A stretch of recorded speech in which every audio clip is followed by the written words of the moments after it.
Hello guys, welcome to my channel. आज का जो मैंने टॉपिक लिया है वो है बेसिक टर्म ऑफ अकाउंटिंग। उसके बारे में आज हम लोग पढ़ना स्टार्ट करते हैं। फर्स्ट टर्म इस क्या है हमारा बिजनेस ट्रांजैक्शन। बिजनेस ट्रांजैक्शन हम कहते किसे हैं? तो बिजनेस ट्रांजैक्शन क्या होता है कि बिजनेस में जितने भी संपत्तियों का खरीदना या बेचना जो लेन देन कहलाता है उसे ही हम लोग बिजनेस ट्रांजैक्शन कहते हैं। ठीक है, अब इसको अच्छे से डिफाइन कर लेते हैं कि बिजनेस के स्वभाव में सभी क्रियाएं जिनका लेखीय होता है उसके संख्यात्मक मुद्रा के रूप में लिखना ही क्या कहलाता है? Business transaction. व्यवसाय के अंतर्गत क्या आते हैं? संपत्तियां, दायित्व, आय, व्यय एवं पूंजी को प्रभावित करती है, उसे व्यवसायिक लेन देन माना जाता है। ठीक है। सेकंड हमारा क्या है? असेट्स। असेट्स हम लोग किसे कहते हैं? असेट्स हमारा क्या होता है? बिजनेस स्टार्ट करने जिन संपत्तियों की ज़रूरत होती है उसे हम असेट्स कहते हैं। इसको अच्छे से डिफाइन करके समझ लेते हैं जो आप लोगों को अच्छे से समझ में आ जाए। व्यवसाय के स्वामित्व के अधिकार में रहने वाली जितनी भी वस्तुएं होती हैं उसको ही संपत्ति कहते हैं। ठीक है। आगे हमारा क्या है? कैपिटल, पूंजी। बिजनेस स्टार्ट करने के लिए जिस धन की ज़रूरत होती है उसे ही हम लोग पूंजी कहते हैं। पूंजी के बिना हम लोग बिजनेस स्टार्ट नहीं कर सकते। तो इसे भी मैंने अच्छे से डिफाइन किया है, इसको अच्छे से पढ़ लेते हैं कि पूंजी धन का वह भाग है जो कि अतिरिक्त उत्पादन में लगाया जाता है, यानी कि ज़्यादा से ज़्यादा मात्रा में धन की ज़्यादा से ज़्यादा मात्रा को लगाना ही बिजनेस पूंजी कहलाता है। नेक्स्ट हमारा क्या है? लायबिलिटीज़ और इक्विटी। क्या है? लायबिलिटीज और इक्विटी, यानी कि इसको हिंदी में क्या बोलते हैं? दायित्व। व्यापार के विरुद्ध स्वामियों एवं लेनदारों के दावों को ही दायित्व कहते हैं। इसमें क्या होता है? स्वामियों के अंतर्गत लेनदारों के दाव, यानी कि लेनदार जो होते हैं उसको ही दायित्व कहते हैं। नेक्स्ट हमारा क्या है? Financial statement. इसको क्या बोलते हैं? फाइनेंशियल स्टेटमेंट बोलते हैं। इसको हिंदी में वित्तीय विवरण बोलते हैं। लेखा वर्ष के अंत में इसको अच्छे से डिफाइन करते हैं। फाइनेंशियल स्टेटमेंट क्या होता है? बिजनेस में क्या होता है कि असेट्स का जितने भी लेन देन हो रहे हैं उसका एक मुद्रा के रूप में एक डाटा तैयार किया जाता है, उसको अच्छे ढंग से लिखना ही क्या कहलाता है? Business statement. आगे हम लोग पढ़ लेते हैं। लेखा वर्ष के अंत में आय एवं संपत्तियों के मूल्य स्तर पर मापन के लिए बनाए गए विवरण को ही वित्तीय विवरण कहते हैं। नेक्स्ट हमारा क्या है? गुड्स, माल। माल क्या होता है? लेखांकन द्वारा बेचने या माल के निर्माण में, यानी कि बेचने के उद्देश्य से जिन वस्तुओं की ज़रूरत होती है, जिन वस्तुओं को लगाते हैं उसे ही माल कहते हैं। जैसे आगे पढ़ लेते हैं। लेखांकन द्वारा बेचने या माल के निर्माण में कच्चे माल के रूप में प्रयोग किए जाते हैं, उसका उद्देश्य से प्राप्त वस्तुओं को ही माल कहते हैं।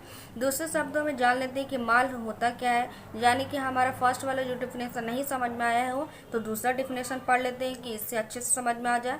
दूसरे शब्दों में सभी वस्तुएं जिनमें व्यवसाय के कारोबार करता है वो माल कहलाता है। ठीक है। नेक्स्ट क्या है? कॉस्ट, यानी कि लागत। कॉस्ट हम लोग किसको कहते हैं? वस्तु के विक्रय योग्य बनाने के लिए जिन माल की ज़रूरत होती है उसे ही हम लोग क्या कहते हैं? कॉस्ट कहते हैं। यानी कि कॉस्ट क्या होता है? वस्तु के विक्रय योग्य बनाने के लिए माल की प्राप्ति एवं उत्पादन की प्रक्रिया में किए हो रहे हैं खर्च को ही लागत कहते हैं। यानी कि बिजनेस में क्या होता है? जिन वस्तुओं को बनाने में जितना भी खर्च हो रहा है, हमारा जो भी पैसा खर्च हो रहा है उसको ही लागत कहते हैं।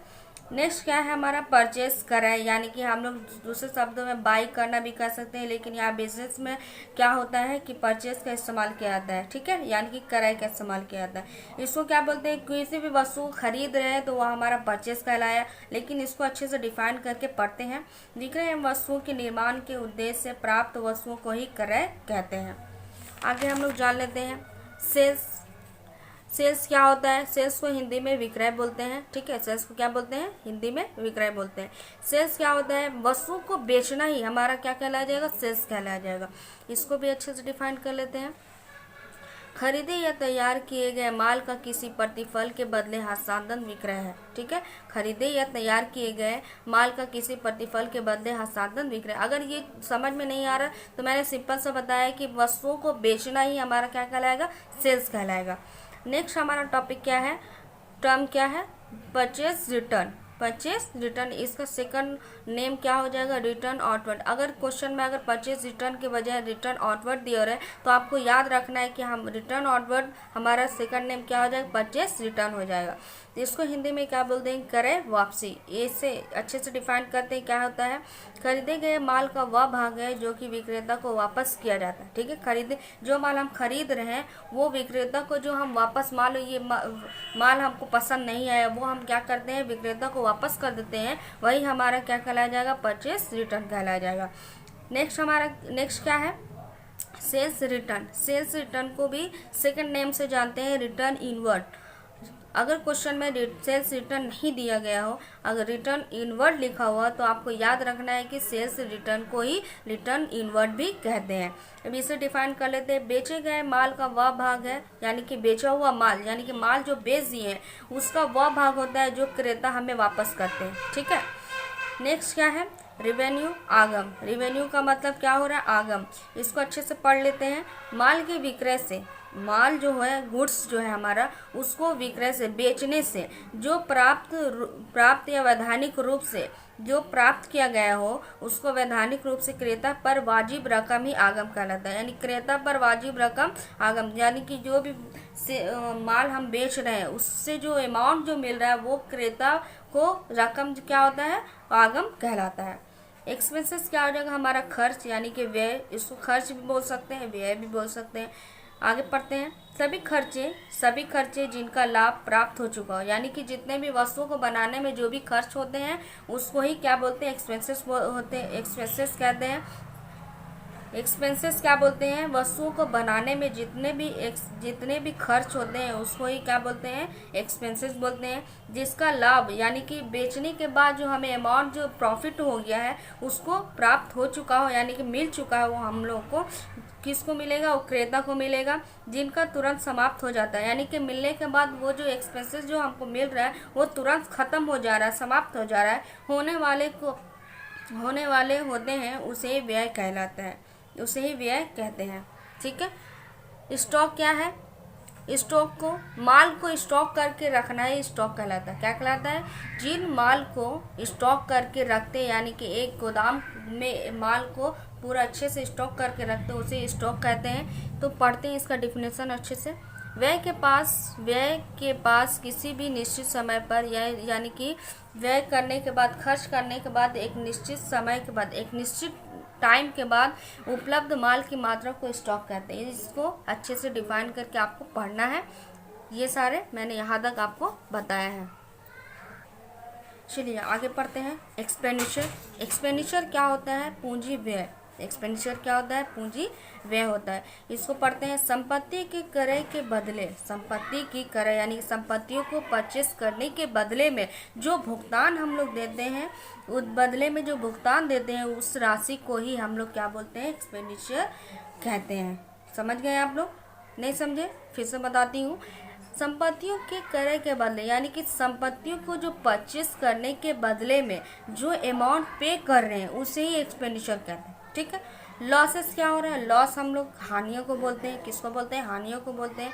हानियाँ क्या होती है, अनचाहा बोझ होती है।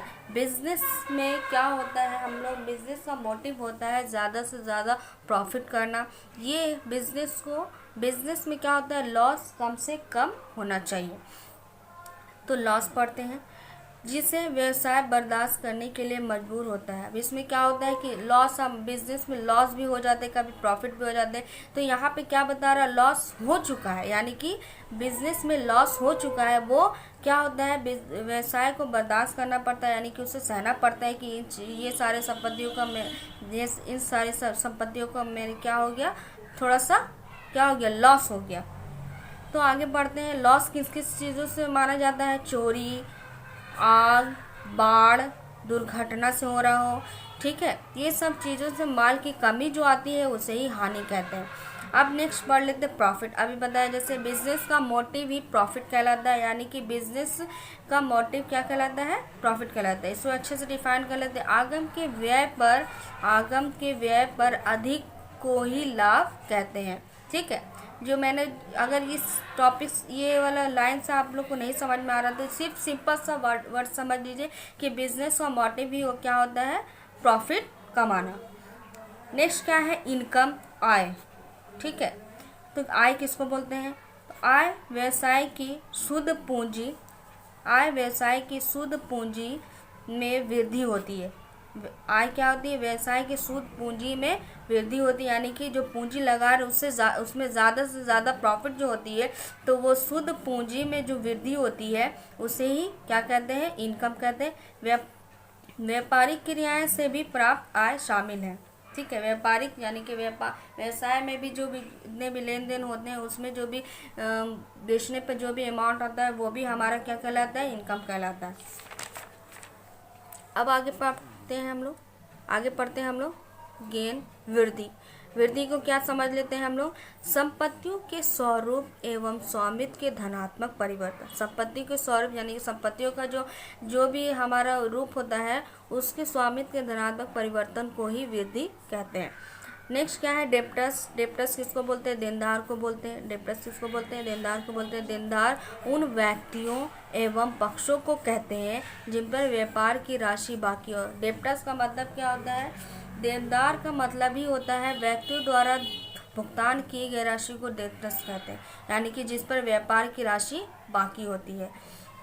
क्रेडिटर्स क्या कहते हैं, लेनदार। लेनदार उन व्यक्तियों एवं पक्षों से होता है जिन्हें व्यवसाय द्वारा भुगतान किया जाता है। क्रेडिटर्स क्या होता है, लेनदार होता है, ये व्यवसाय के द्वारा भुगतान किया जाता है, व्यवसाय द्वारा पे किया जाता है। टेबल्स क्या हो रहा है, देय राशि। देय राशि उस राशि से है जो कि व्यापार को बाहरी पक्षों द्वारा भुगतान किया जाता है। जैसे यदि हम माल उधार खरीदते हैं तो माल के विक्रेता हमारे लिए क्या होते हैं, लेनदार होते हैं। क्या होते हैं, हमारे लिए लेनदार होते हैं।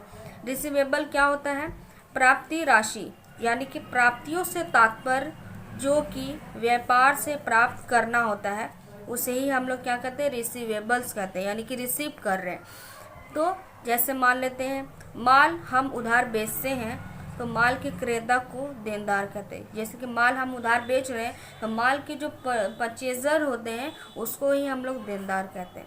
अब मैंने यहाँ पे कुछ एग्जामिनेशन क्वेश्चन से रिलेटेड क्वेश्चन लिखा है जो आप लोगों को बहुत हेल्पफुल रहेगी, तो पढ़ते हैं इसको। एग्जामिनेशन में प्रिपरेशन के लिए मैंने ये आप लोग के लिए लिखा है, तो पढ़ते हैं क्या क्या क्वेश्चन है।